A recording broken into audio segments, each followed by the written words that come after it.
पिछली कड़ी में मैंने राप्टा के केस का जिक्र किया था। उसी कड़ी को आगे बढ़ाते हुए, जैसा कि हमें पता है कि राप्टा का पति टॉम, जो कि एक 48 वर्षीय अकाउंटेंट था, दोनों ही सफल बिजनेसमैन थे। राप्टा सफल बिजनेस लेडी थी। उनकी मैरिड लाइफ बहुत अच्छी थी, सेक्सुअल लाइफ भी बहुत अच्छी थी। कोई रीज़न नहीं था, लेकिन इसके बावजूद भी दोनों ही संतान चाहते थे। लेकिन राप्टा के मन में अजीब सा डर था। उसने ब्रायन वीस के पास आकर कहा, टॉम मुझे छोड़ देगा।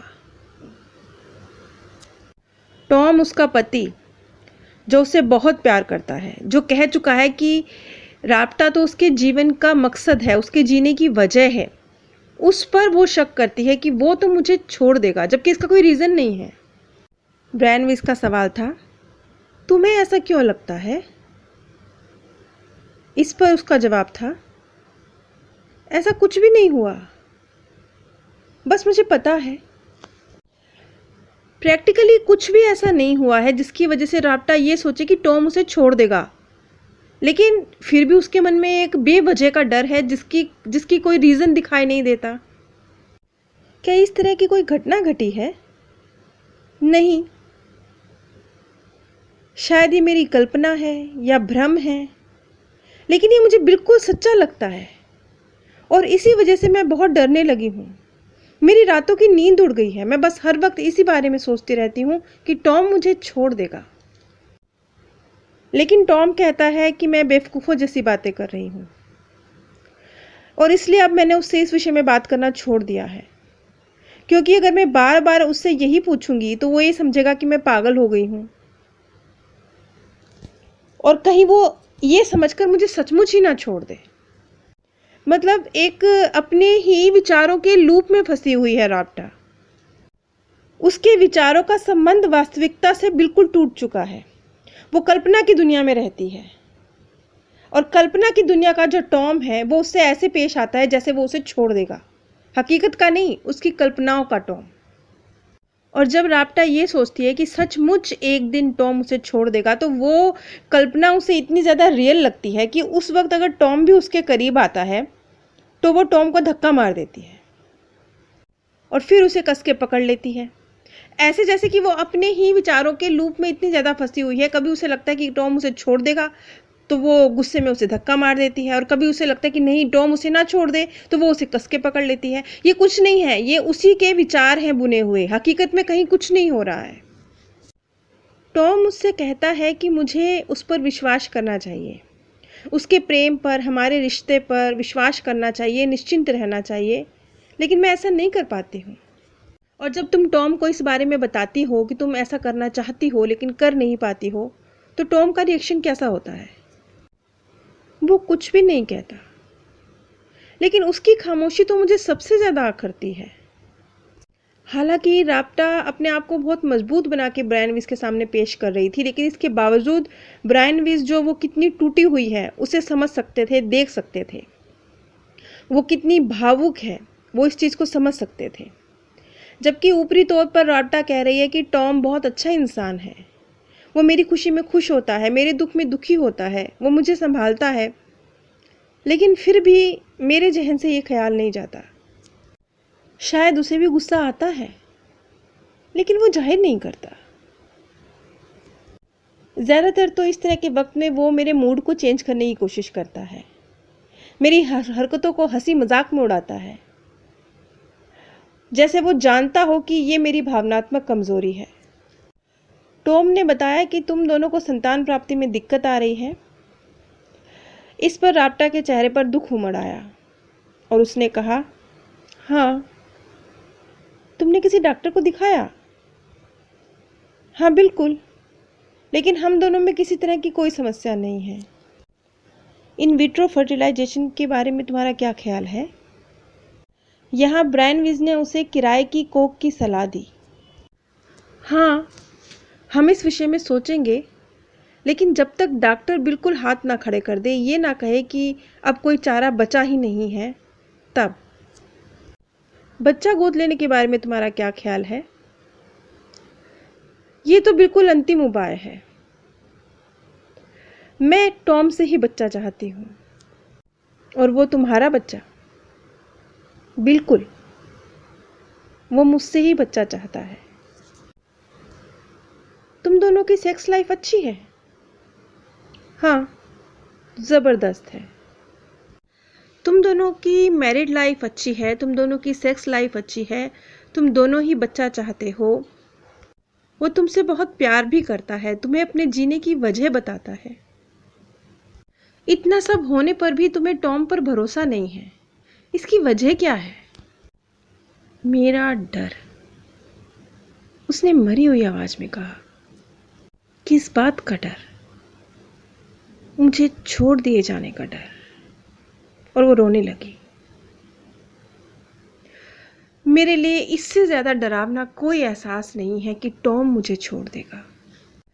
अब अगर राब्ता की पिछली ज़िंदगी भी चेक की जाए तो उसमें भी ऐसा कोई केस नहीं हुआ, इस तरह की कोई घटना नहीं हुई कि राब्ता के किसी प्रियजन ने उसका साथ छोड़ दिया हो, इस वजह से उसके मन में ये डर बैठ गया हो। तो कोई वजह ही नज़र नहीं आ रही थी कि क्या आधार क्या है उसके मन में इस डर का। क्योंकि ब्रायन वीज एक मनोचिकित्सक हैं, पहले तो वो इसी नज़रिए से बात को समझने की कोशिश करते हैं। थेरेपी करना तो सबसे लास्ट की बात होती है। अब शुरुआत हुई राब्ता के पास्ट लाइफ रिग्रेशन की, और बिना कोई ज़्यादा मेहनत किए बहुत जल्दी वो अपने पास्ट बर्थ में पहुंच गई। यहाँ से ये जो खोई हुई कड़ी है, जो मिल नहीं रही है कि क्यों ये सब हो रहा है, अब उस कड़ी को मिलने की, ढूंढने की बारी थी। ये सन 849 है, मेरी मृत्यु का साल। मैं एक बहुत शानदार घर में रहती हूँ। हमारा घर गांव के सबसे बढ़िया मकानों में से एक है। मैं अपने पति से बहुत प्यार करती हूँ, वो मेरी जिंदगी है। मैं 4 महीने से प्रेग्नेंट हूँ और ये मेरा पहला बच्चा है।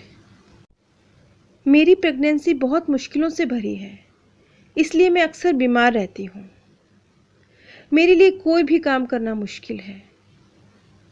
जब लेटी रहती हूँ बस तभी थोड़ा आराम महसूस करती हूँ। तभी उसने अपना हाथ उठाकर अपने चेहरे पे रख लिया। हम पर हमला होने वाला है। दूसरे देश की सेना बस हमारे गांव में प्रवेश करने ही वाली है। गांव के सभी लोग, सभी औरतें, सभी मर्द लड़ने के लिए तैयार हैं, हथियारों का प्रबंध कर रहे हैं ताकि मुश्किल पड़ने पर सामना कर सके। इतना कहकर उसकी आंखों में आंसू आने लगे। लेकिन कमजोरी के कारण मैं लड़ने की स्थिति में नहीं हूं, और मेरे पति का कहना है कि मुझे घर पे ही रुकना होगा, और अगर ये लगे कि युद्ध में हमारी हार होने वाली है तो वो मुझे वापस लेने आएगा, और उसके बाद हम लोग अपने पुरखों के गांव में चले जाएंगे। इस पर वो महिला यानी राब्ता अपने पति से मिन्नतें कर रही है कि वो युद्ध पर जाए ही ना, बल्कि उससे पहले ही उसे लेकर पुरखों के गांव की ओर चला जाए। लेकिन राब्ता का पति ये बात मानने के लिए तैयार नहीं है। उसका कहना है कि लड़ना जरूरी है और ये उसका पहला कर्तव्य है। और ये सब देखकर, सुनकर तुम्हें कैसा लग रहा है? दुख हो रहा है, बहुत दुख। मेरी देखभाल कौन करेगा, मेरी सुरक्षा कौन करेगा, ये कहकर वो बहुत दुखी हो गई।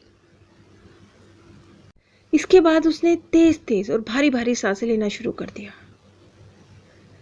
और जैसे उसका शरीर अकड़ने लगा, वो चला गया। मैं इस युद्ध के कारण जो चीखों पुकार मची हुई है, मैं उसे सुन सकती हूँ। मैं अपने पति का इंतजार कर रही हूँ, बस उसका इंतजार करते हुए फर्श पर चहलकदमी कर रही हूँ। मैं बहुत बुरी तरह से डरी हुई हूँ। मुझे अपने अजन्मे बच्चे को लेकर बहुत फिक्र है। अचानक भड़ाक करके दरवाजा खुला। मुझे लगा शायद मेरे पति आ गए हैं, और मैंने भगवान को धन्यवाद देना चाहा, लेकिन नहीं, वो मेरे पति नहीं थे, वो तो हमारे विरोधी सैनिक थे। उन्होंने मेरे साथ बलात्कार किया और उनमें से एक ने मेरे पेट में तलवार घोंप दी। दोबारा, एक बार फिर, और जैसे ये तलवार मेरे गर्भ को चीरती हुई निकल गई, मेरा बच्चा मर गया। हर तरफ खून ही खून। मैं गिर पड़ी। एक और वार, और अब की बार वार मेरी गर्दन पर। और अब एक घुटी हुई चीख निकली और उसने कहा, मैं मर गई हूं। और जब वो सम्मोहन से बाहर निकली तो उसने कहा, मेरा पति टॉम था। टॉम, मेरा प्यार, जिसने मुझे वहां मरने के लिए छोड़ दिया। अब समझ में आ रहा है कि टॉम के साथ जो उसका डर जुड़ा हुआ है कि वो मुझे छोड़ देगा, ये डर कहां से आया है, क्यों आया है। इसी केस को मैं अगली कड़ी में कंटिन्यू करूंगी।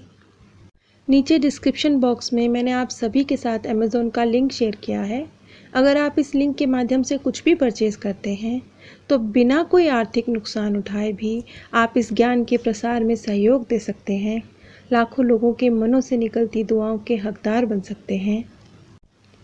आप सभी पे परमात्म सौंदर्य, प्रेम और आनंद सदैव बरसता रहे।